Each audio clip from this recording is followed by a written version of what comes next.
We absolutely love what we do. If you like what we do, why not buy us a coffee? Just follow the link in the description below. Welcome to another edition of the TSS Podcast, brought to you in association with Luke 1977 and Bowden and Dolphin, with your hosts Rob Carless from Bob's Books and the legend that is Shaun Teal. He's here, there, and everywhere, and he's Tealey saying something.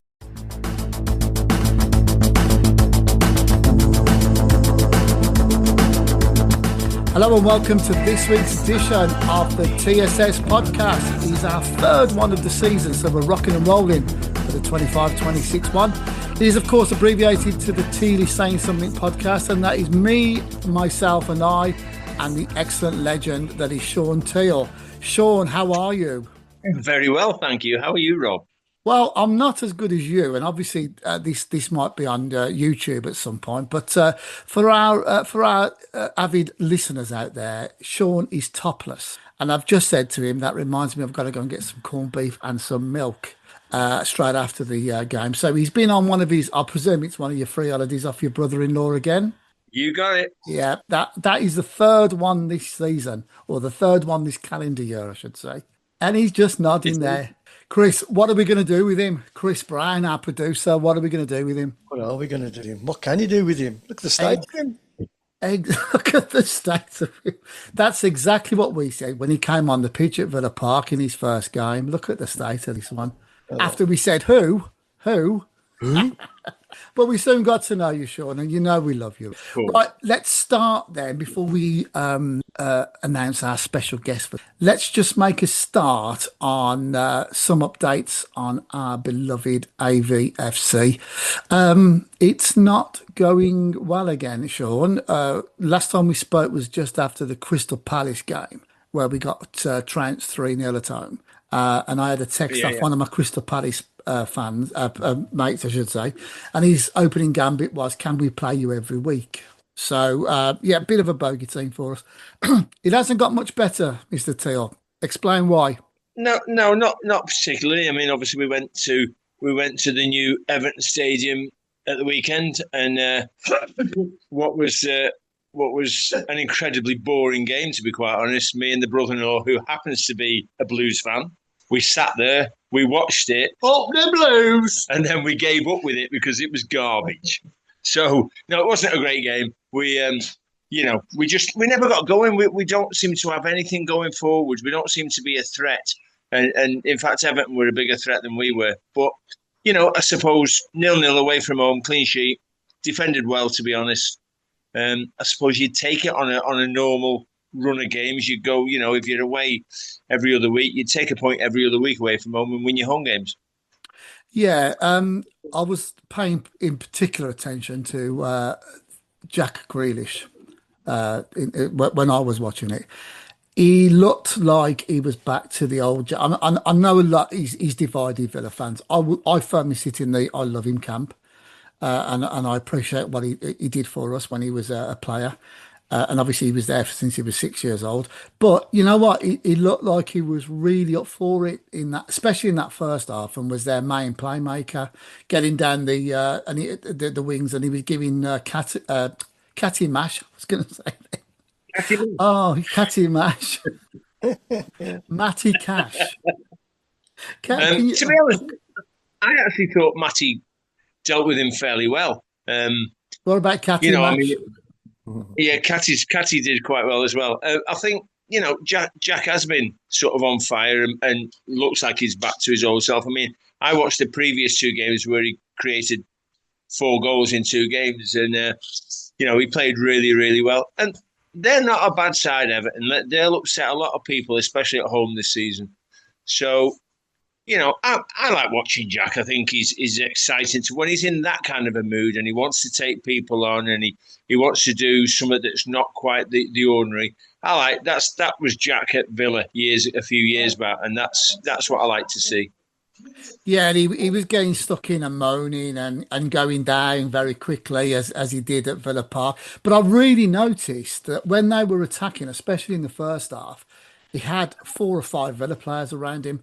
And exactly the same way as the opposing defenders, when they took, he was great at letting Matt Targett get forward a little bit more by, holding onto the ball and having 3 or 4 players coming to him. Yeah. And I really noticed that that's what we did on the Yeah, weekend. exactly. Yeah, because we know he's a threat. I suppose in the back of everyone's mind, you're thinking, right, we're playing Everton. We usually do quite well, or we'd always done quite well at Goodison Park anyway. We go to the new stadium, and the one person that will probably throw a spanner in our works will be Jack. He'll probably turn up and score a goal. They'll win 1-0. And I bet there was an awful lot of Villa fans felt that way before kickoff. He didn't have the control that we didn't let him have the control that he'd have wanted and Everton would have wanted him to have.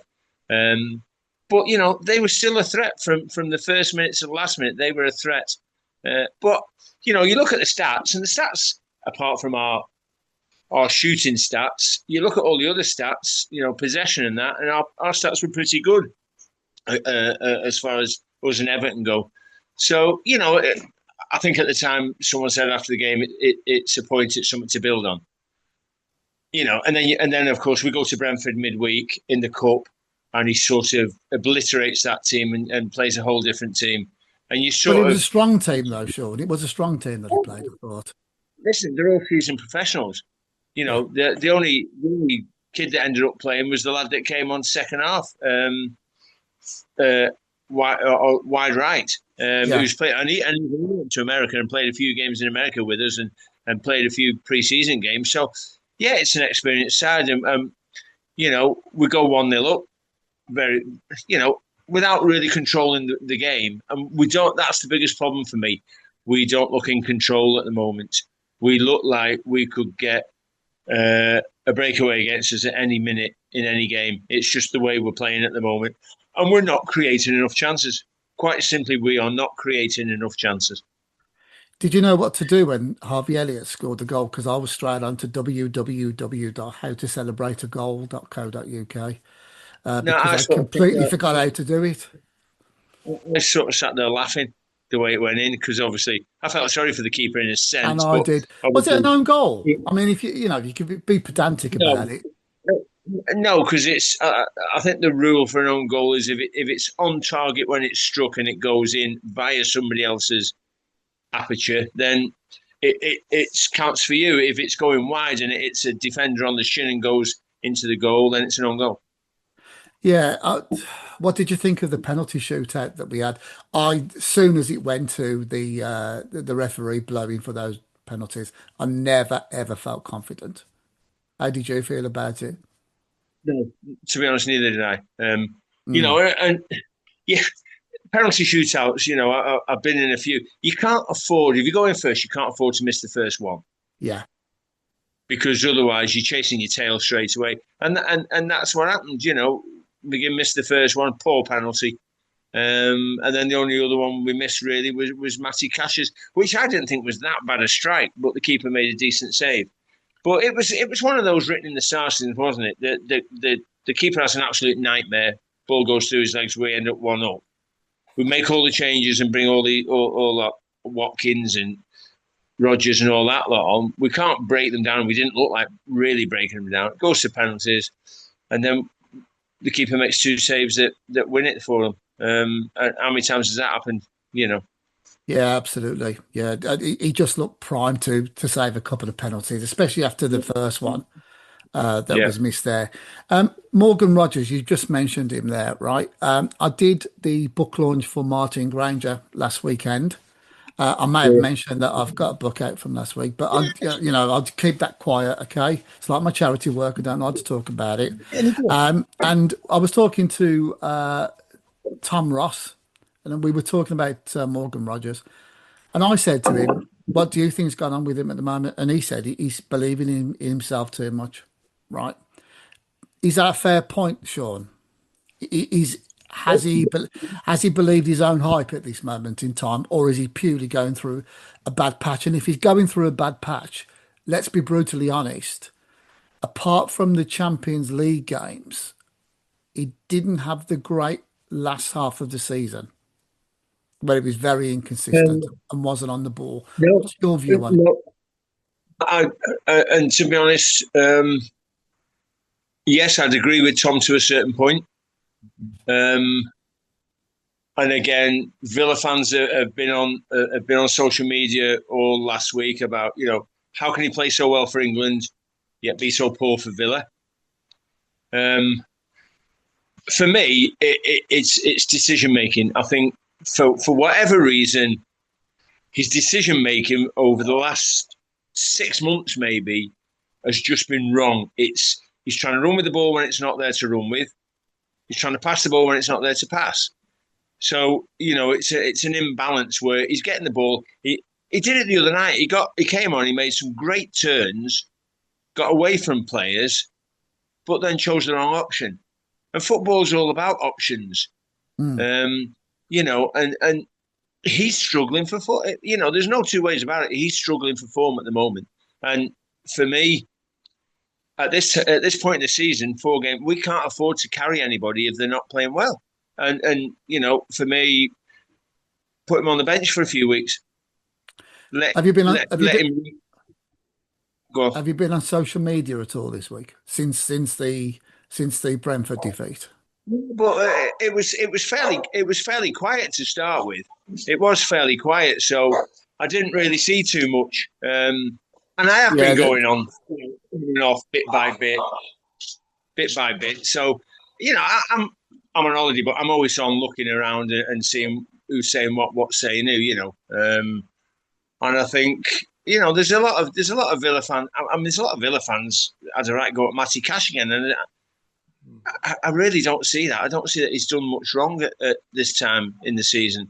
If I have one moan about Matty Cash, he doesn't get forward enough for me.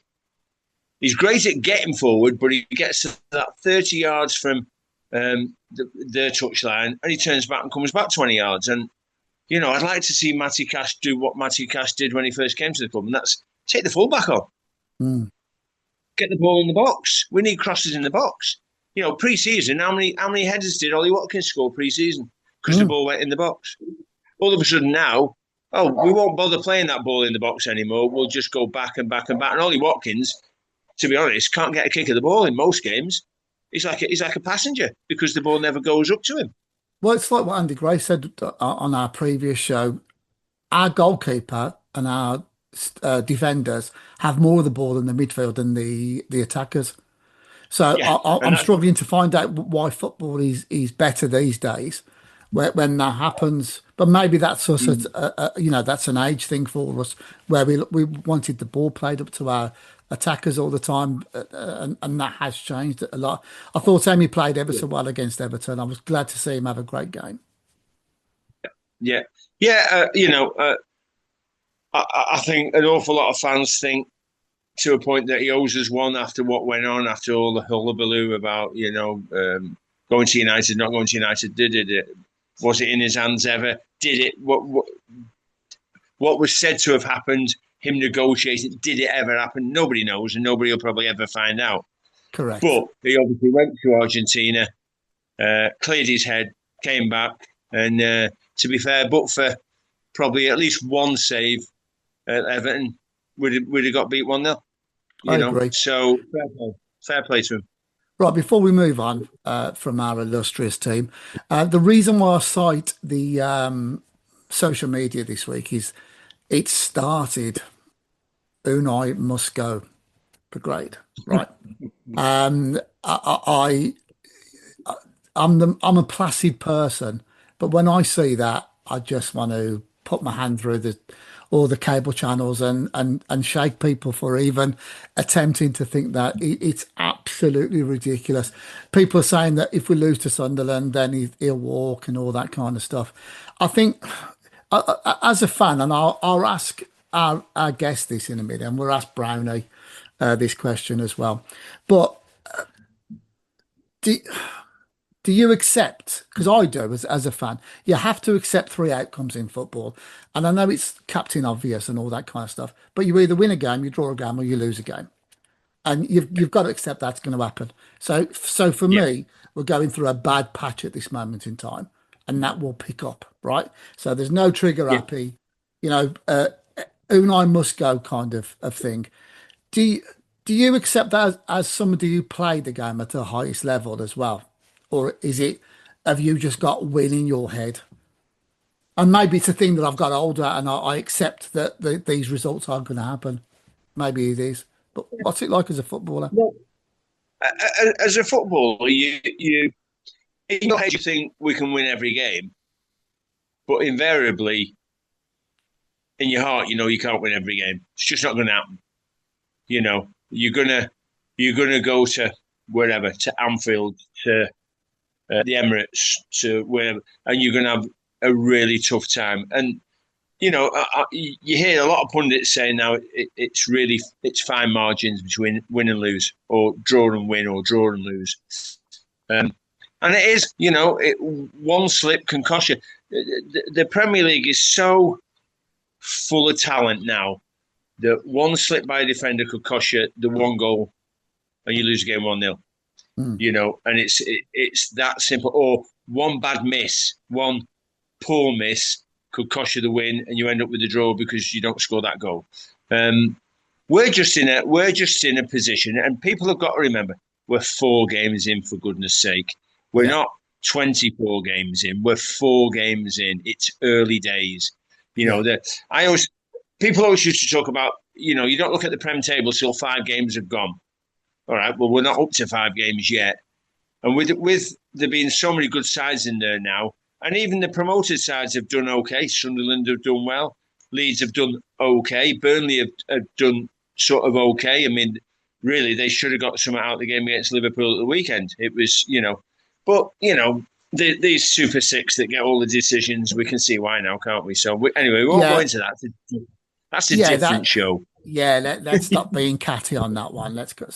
Talking about managers that go very quickly. I think if Chris Wilder loses this week for Sheffield United, I think he needs to go again. Absolutely. I can't believe that. That's 3 times. 3 times he's been there in 5 years. Why is he in a broom cupboard and they just bring him out? That'll be his first game. I know, but you know, he's trying to be sarcastic. Yeah. He's had a few beers. Remember, he's had a few. Let's face it. I mean, when you look at results for teams, there's no way they could keep Sellers. They're 6 games in, they haven't got a point. They don't look like scoring a goal, never mind. And then he starts fiddling around. He leaves the best player on the bench, or the best 2 players on the bench, and you think, what the hell is he playing at? You know, I mean, as far as managers go, look at Birmingham City. I've read loads. Do I have to? I've read loads of crap about why their manager should go this week. I've seen that. Really? Because they're in our situation. They can't score goals at the moment. They're struggling to score goals as we are. So all of a sudden he should go as well. Yeah, he was the Messiah 3 months ago. What do you reckon, Chris? No, I totally agree. You know what the old saying is, football players are fickle, aren't they? You know what I mean? But yeah, we're 4 or 5 games in. It's ridiculous. It really is ridiculous. Right, we're going to talk about the Championship a little bit more now because I'm going to introduce our guest onto it. But just before we do, on Sheffield United, I wouldn't be surprised if they're top 6 by the end of the season. In fairness, he has got a great track record of doing that for them. So, and they've certainly got a squad that could do that. Yeah, absolutely. I'm going to start looking at the bookies to see what prices are going to give me on that one because I do fancy it, which will make it slightly harder for our 2 other Birmingham teams who didn't score again this week. So I think that's the first time I've ever known it that Villa, Blues, and Albion all don't score a goal. Coming out in solidarity with Aston Villa. So thank you, West Brom and Birmingham, for that. Right, so let's move on to our guest of this week. We've had some illustrious guests since we started this podcast, which is almost a year ago now, by the way. It is. We in October, we are celebrating our 1st year. And this week, we've got a very fine journalist by the name of Adrian Goldberg. Now, when I lived in the Midlands, I used to watch his programs when he spoke about football and music, and I sat next to him. He doesn't know this, but we sat next to each other at a John Lydon Q&A session at the Birmingham Town Hall about 6-7 years ago, I would imagine. So yeah, that's my claim to fame, sitting next to him, and now I've got him on the show, so I'm very happy with that. So please put your hands together and welcome a fine BBC journalist Adrian Goldberg, who was also a West Bromwich Albion fan. Welcome to the TSS podcast. Hello, Rob. Thank you. Hello, Shaun. Hello, Chris as well. And I think, being a pedant, by the way, if you're picking up on that, two things you said, lots of illustrious guests. I noticed you didn't say, and here's another one. And in terms of being a pedant, I think it might have been at the old conservatoire, the one that's been knocked down now by the library. I think that's where I saw Lydon doing his Q&A. Is that where it was? That's my feeling, yeah. I thought it was that. But I know you've got some great taste in music, mate, but I'll have to talk to you about that one of these days.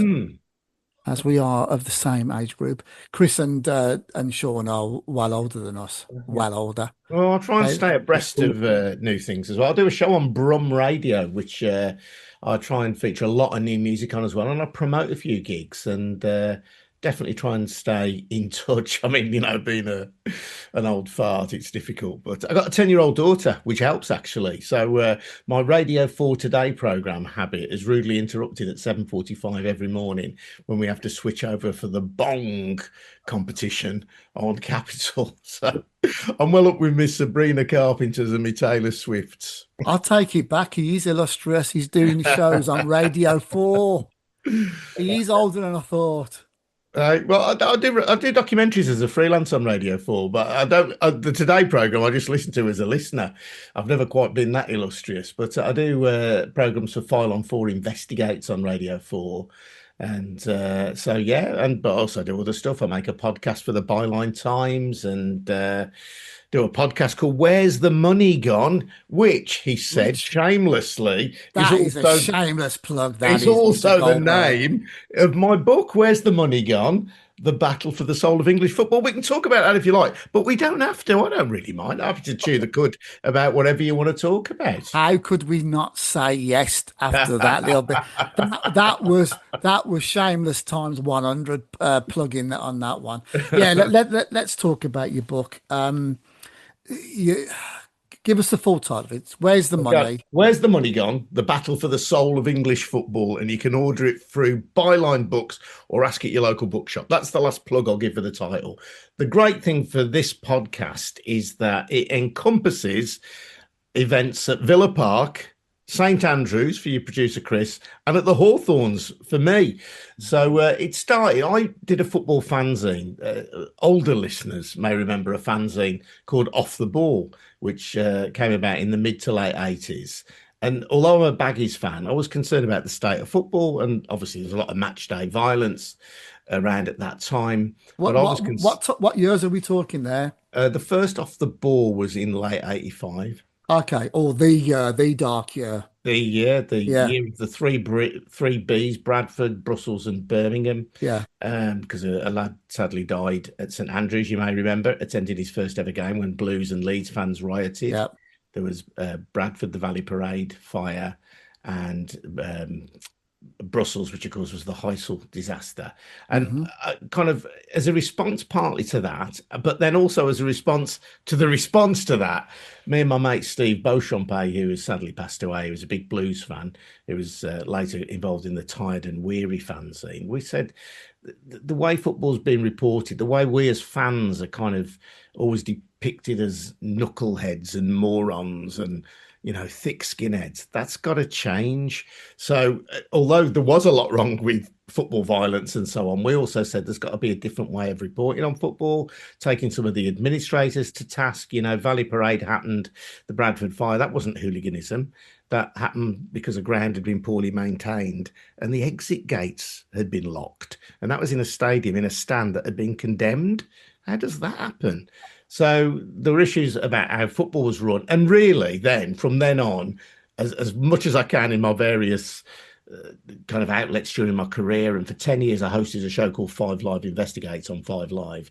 Wherever I could, I'd try and do a football story, because in a way these stories never changed, of football clubs apparently being well run for a few years, and then some kind of rogue or chancer or merely incompetent person taking over and running them into the ground. And why did that pattern keep repeating itself? So that's the story I've tried to tell through the book, and I've tried to tell it through the experiences of fans. I'm not an accountant. I make this point in any interview I do. I'm not Kieran Maguire. I'm not comfortable with a spreadsheet. But if you read that a club's going to go bust or that it's lost 30 million quid in a year, we can all understand that, can't we?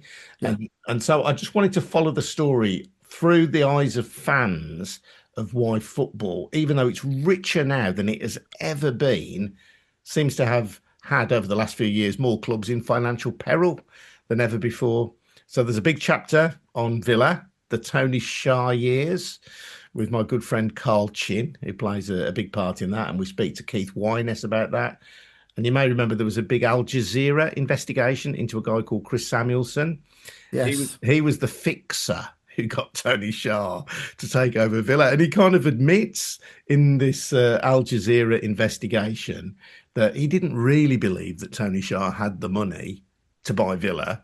But he said as long as he could, on paper, it looked like he could, he was allowed in. So, I'll follow that story. And at Blues, you've got the incredible story of both Carson Young and then what came later. So all those sorts of things are going on in the book. You mentioned obviously the start of the 21st century. If I look back, obviously you'll know more about this because you've wrote this book. But it seems to me that do you remember the Sun? Oh, I obviously remember the Sun newspaper. Do you remember Striker that used to be in it? Right. Well, they used to have. It was a cartoon based on yeah. And the owner of it was a guy called Eric Openshaw, and Eric was the local millionaire that had sold pork scratchings. Right.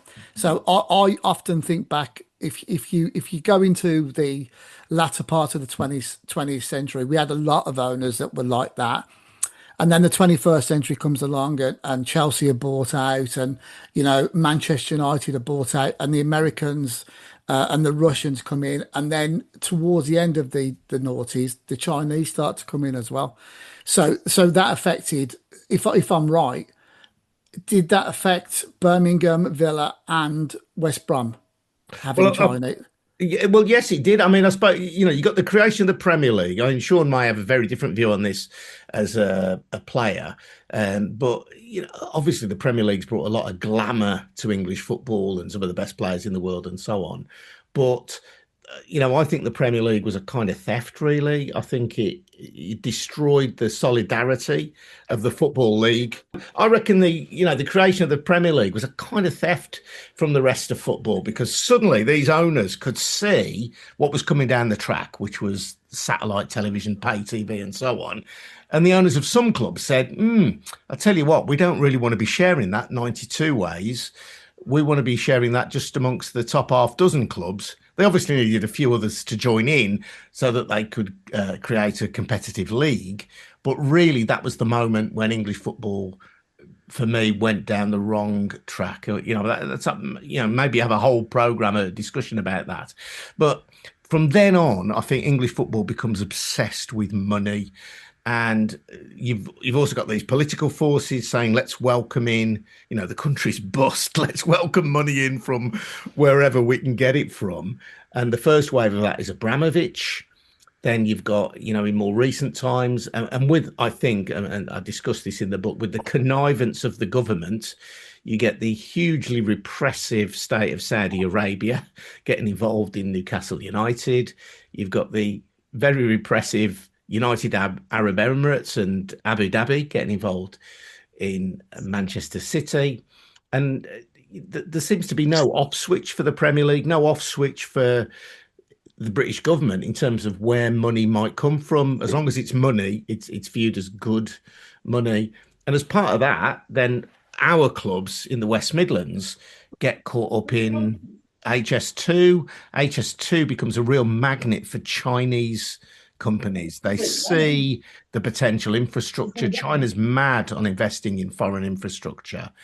And so I think Albion, Villa and Wolves, less so Blues, which was a kind of special case, those clubs were attractive to Chinese investors because of HS2 and because our government was desperate to bring in overseas money, and because the Premier League was desperate to get its hands on any money that it possibly could from any source. So that's a really interesting point about HS2. Obviously you've done your research on that. I never even thought about it in that way. But the downside to having the Chinese owners as well is that they basically couldn't take the money out. Is that right, Adrian? That because of the Chinese government, you spoke about governments there. Red tape dictated that money couldn't be sent over. Is that true? Well, there came a point where it became very difficult, and I do tell that story really in the book, and don't worry, I'll share it with you now if it's okay. But essentially, the Chinese government, President Xi, is genuinely mad on football, and even before he became President Xi, he was trying to get China to be a force in world football, and then he becomes president, and he starts making these announcements: we're going to be a world leader in football, and the Chinese Super League is going to be developed. They created thousands of schools, or they announced plans to create thousands of schools, which are specialist soccer schools in China. And then, China's a bit like the way America's becoming now. You got to get on with the president, you got to get on with the party to get contracts and to get business. So you're not being told directly what to do, but you want to do what the president wants, because that's the way to stay in. And so all these very rich people in China said, oh yeah, we've got to have some of that. We want to get involved in English football, which was seen as a world leader. Tony Blair had been over there. Cameron and Osborne were really all for promoting in links with China. You may remember President Xi went to Man City, to the Etihad. Yes. There was a famous picture of him with Sergio Aguero and David Cameron, and Xi's looking a little bit pained in this selfie that Aguero takes, but all promoted by the government. So the businesses pile in, and then about 2017, the Chinese government, which is far from stupid, realizes some things are going on that it doesn't like. What doesn't it like? It doesn't like the fact that you can buy an English football club, as in the case of Albion, for 200 million quid, and then it can get relegated. And that 200 million quid, it might only be worth 80 million quid or 60 million quid. Or as in the case of Albion, when they were sold, I'm told just 20 million quid to the owner. The official sale was 60 million, but 40 million pound of that was honouring debts. So if you're the Chinese government, you're thinking, hold on a minute, why is all this money going out of the country? We've invested 200 million, 20 million's coming back to China. That's not a clever deal. And they also spotted as well, and I'm not mentioning any of our individual clubs in this context, just to make this absolutely clear, but they also spotted the potential for money laundering, for money that had been generated by nefarious means in China, then being spirited out of the country, invested in football clubs abroad, and the money being laundered. And that is specifically mentioned in statements by the Bank of China. So, so at some point around 2017, China starts saying, if you're going to invest in football, that's a kind of not a red flag, but it's a yellow flag, and you're going to need permission. So the weather changed from being very encouraging of investment abroad, especially in football. It then said, hold on a minute, you've got to be very careful. And I think Chinese investors had the frighteners put on them by the Chinese government. So, and the only exception to that, sorry to just finish this point, right? The only exception to that locally was Fosun at Wolves, because they're such an international conglomerate and so much money, they seem to be able to move it around with a bit more freedom than other clubs. But even Fosun now are really wary of catching a cold. They've said that they're going to focus on their core investments, and in no rational universe is football a sensible core investment if you're a conglomerate, so that's where we are. So our clubs have mostly caught a cold as a result of Chinese investment. Why is Birmingham City a special case? Birmingham City is a special case. Birmingham City. don't set me off. See, I was being serious there. That was but I could tell them too. That the shoulders were up. Sean, would you like to answer that one? No. Birmingham City are a special case because even even before the big sort of, for want of a better phrase, the Chinese invasion that she initially appeared to encourage in 2015, Blues had a Chinese owner, albeit that it was Hong Kong, which, had a special status, less so these days, but, was seen as, even now it's a little bit apart. So you had Carson Young, a man who already had a conviction for dishonesty, by the way, before he took over Birmingham City.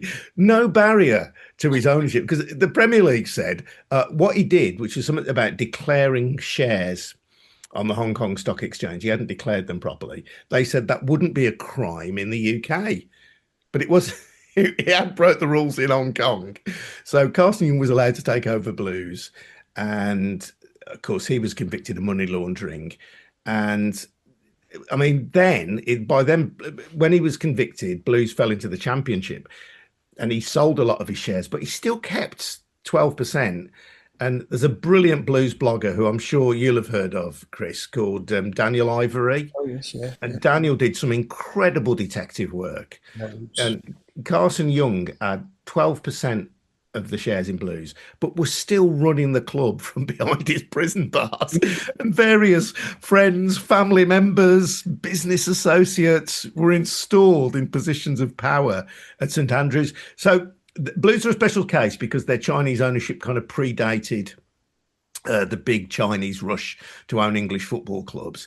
And then there's a really weird bit of the Birmingham City story, and Daniel's brilliant at telling this in the book, is about when they got bought in 2017 and Young was, we think, finally out the picture. There was a character called Mr. King. Have you heard of him, Chris? Mm-hmm. Yeah. Mr. King was supposedly the money, the power behind Blues, but pulling all the strings. And Radio Free Asia also did some great investigation into this guy. His real name is Wang Yahui, and he was a man who didn't like the limelight. He left China after a court case in which he was alleged to have bribed a senior bank official. The senior bank official was jailed for life. Wang Yahui was not tried and managed to get out to Cambodia, where he had friends in high places, and he had a whole network of companies that he was said to have been behind, but without declaring. These were companies registered in the Cayman Islands and such like. And he was the man said to be running Birmingham City. Now, we can't conclusively prove that, but there is a lot of circumstantial evidence. And Shabana Mahmood, who is now the Home Secretary, was the MP for Birmingham Ladywood. Even she kind of used parliamentary privilege to name him in Parliament as the owner of, or the effective owner, the man who ran Birmingham City. But she could get no answers from the club to her satisfaction either. So, I mean, the Birmingham City chapter is just crazy. And I'm not saying that Mr. King has got any involvement in Birmingham City now, or Wang Yahui. It is interesting, though, that although they've got these very high-profile American owners who own St Andrews, the football club is still 51% owned by Birmingham Sports Holdings, which is not the American company at all, but is a Chinese company. Is it really? Did you know this, Chris? Yeah. But I mean, the merry dance that the Football League have had and the Premier League through this, you know, the system of regulation has just been so inadequate for years. And really, I suppose that's what my book proves, is that, or sets out to prove, is that, you know, ultimately we just want to go and see 22 blokes or 22 women kicking a bag of wind around a field. That's what draws us to football. And yet over the years, so many fans have had cause to worry about the future and the fate of their football club. Players sometimes have not been paid, administrators have not been paid. And you kind of think there's got to be a better way of running football than the way we've been running it up till now. Do you reference? I know you've spoken there about the our West Midland clubs there. Yeah. Do you reference Sheffield Wednesday's plight at this moment in time? No, that kind of emerged really since I wrote the book. I mean, as I was writing the book, the Reading story was rumbling on, and I didn't have space for that. But I mean, as well as these problems, I should say no is the short answer. The long answer is to say that as well as identifying the problems, I'm a great believer in fan power in football, and I look at cases where supporters, again, through the eyes of fans themselves, where supporters have saved their clubs. And there's some great examples of that. Northampton Town would not exist today were it not for their fans getting together and creating a supporters trust. And they created the first supporters trust in the country. Even Leicester, a few years before they won the Premier League, their fans created a supporters trust to help bail them out when they hit a very rocky patch financially. AFC Wimbledon, a club who, it was said by the Independent Tribunal when Milton Keynes were allowed to set up a new club called MK Dons, it was said that creating a football club in Wimbledon was not in the best interests or not in the wider interests of football. And their fans, Wimbledon fans, said, sod you, we're going to do it anyway. And not only did they prove that you could create a viable football club in Wimbledon, they did it about 200 yards from where the old plough lane ground was situated. So, it's the great stories of fan power. Blackpool fans who had terrible owners, the Oyston family. Yeah. You remember that one? Do you remember that one, Sean?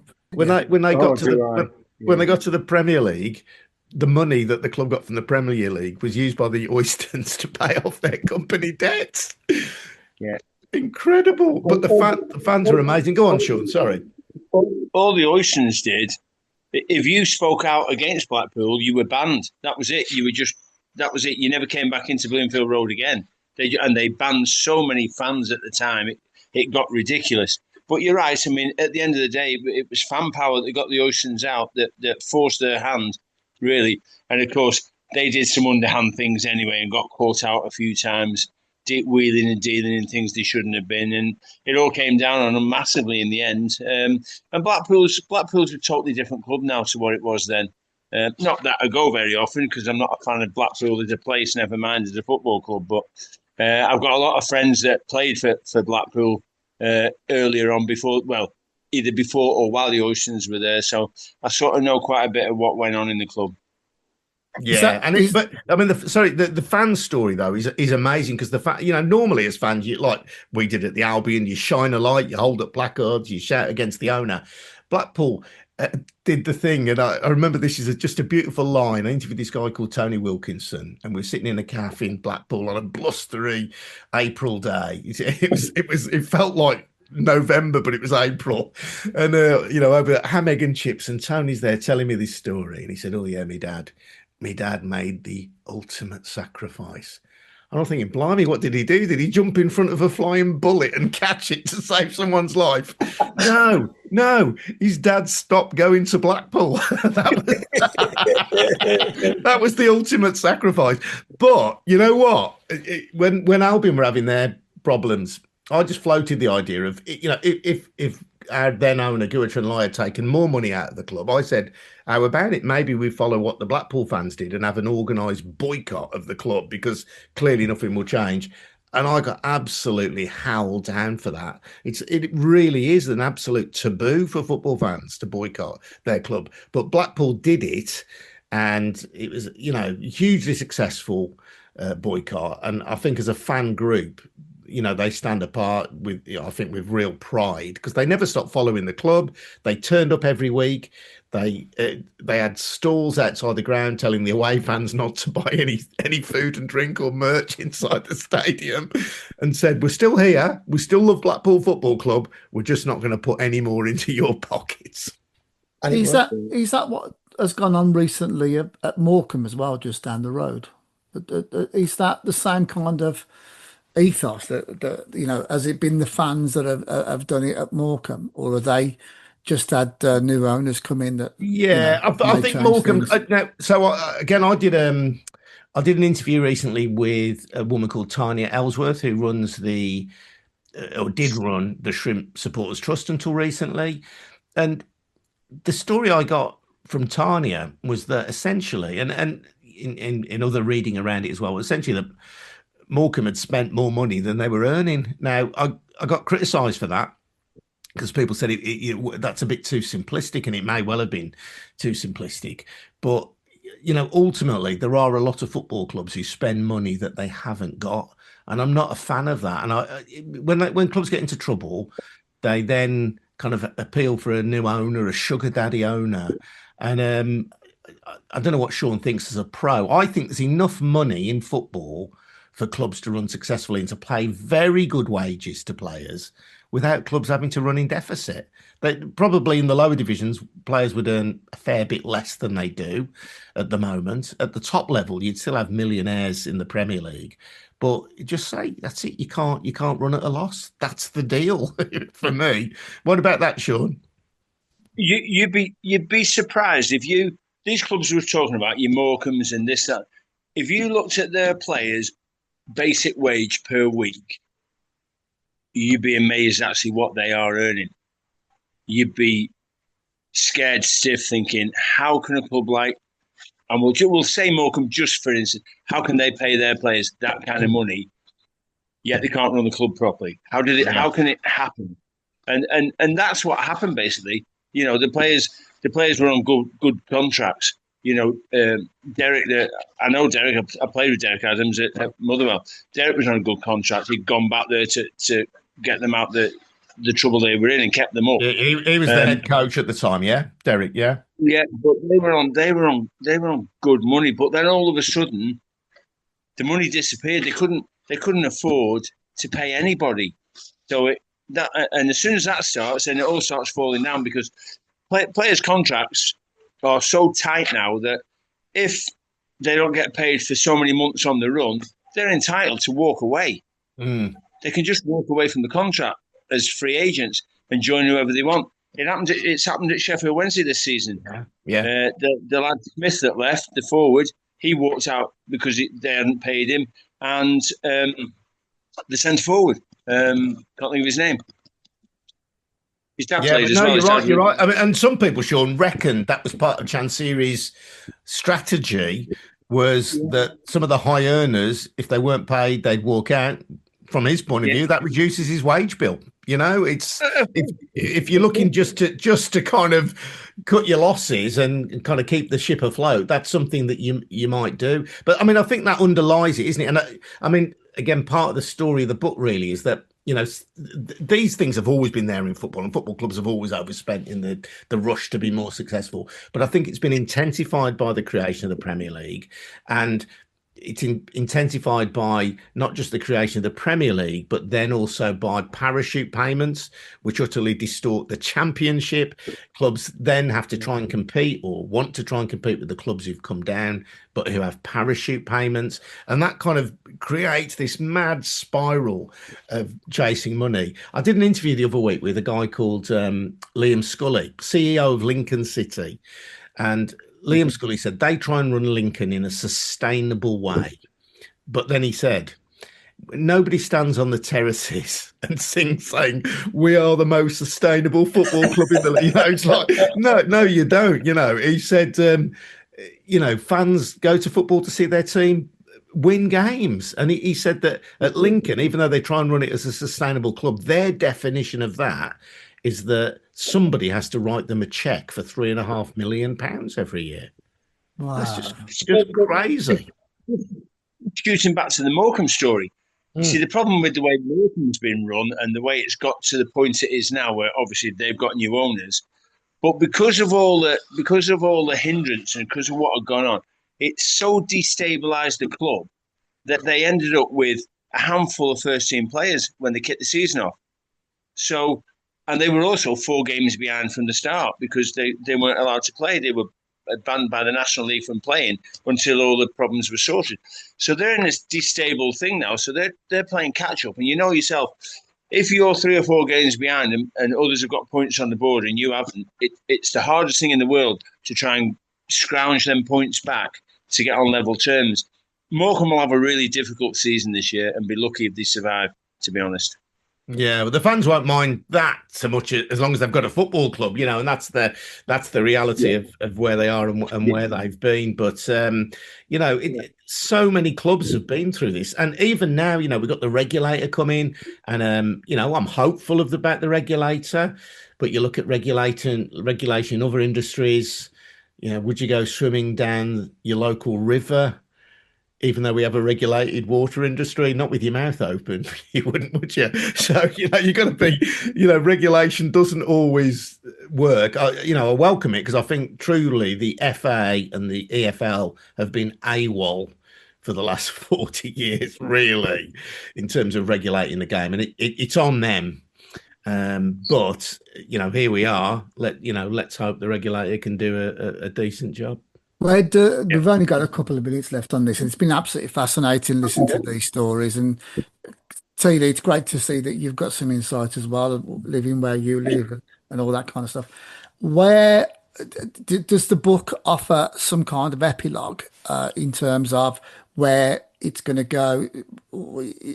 Predicting, from those dark days to the 92 time when the Premiership started. Where do you think it's going, Adrian? Okay, so there is an epilogue. The epilogue is in the Sportsman, a fantastic Desi pub in West Bromwich on the High Street, where one of the organisers of the Action for Albion group meets me, and we celebrate the fact that Albion have then been saved by that time by our new American owners. But in terms of the bigger story, I go and watch Eintracht Frankfurt, and I speak to German fans and try and understand the 50+1 model. German football isn't perfect. Bayern Munich win the title nearly every year. And that's a kind of, one of the things I complain about in English football is how sewn up the big honours are. But, even more so in German football. But 50+1 in Germany works.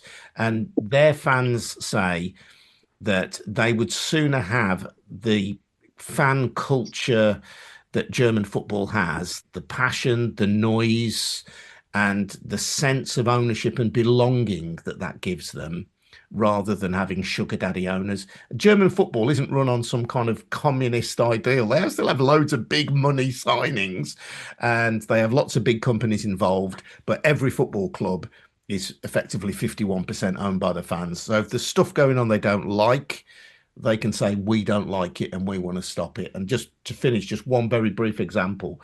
When German fans were put through Monday night television, I mean, how horrendous is that for an away fan? They kicked off big time about it. They boycotted grounds. They blew whistles for the first 15 minutes of a match.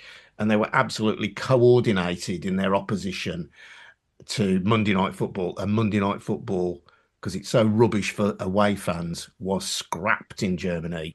We are a bunch of pussies compared to German football supporters, and we will take anything that is thrown at us, it seems to me.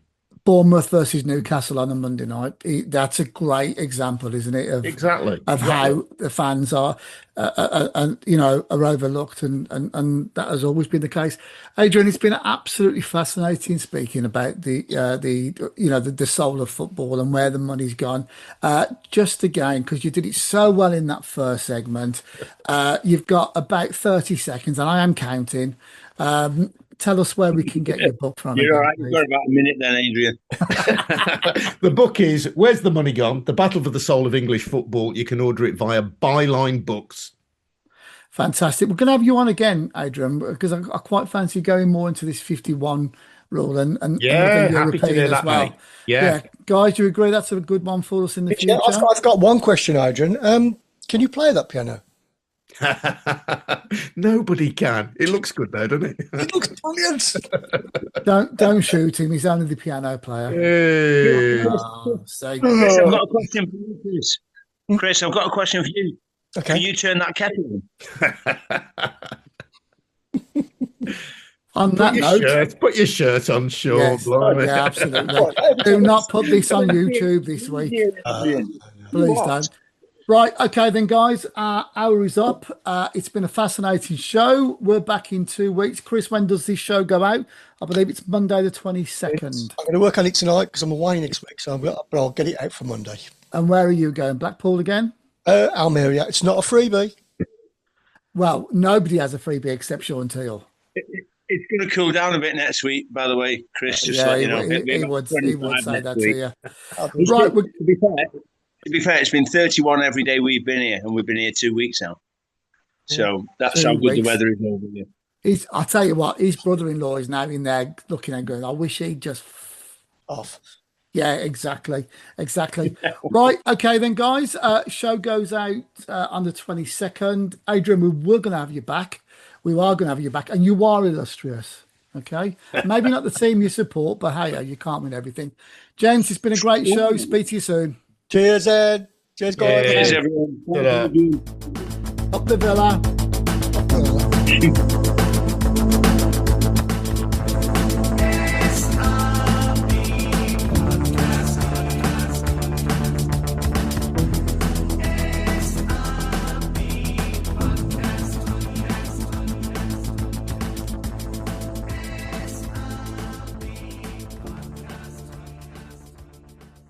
We absolutely love what we do. If you like what we do, why not buy us a coffee? Just follow the link in the description below.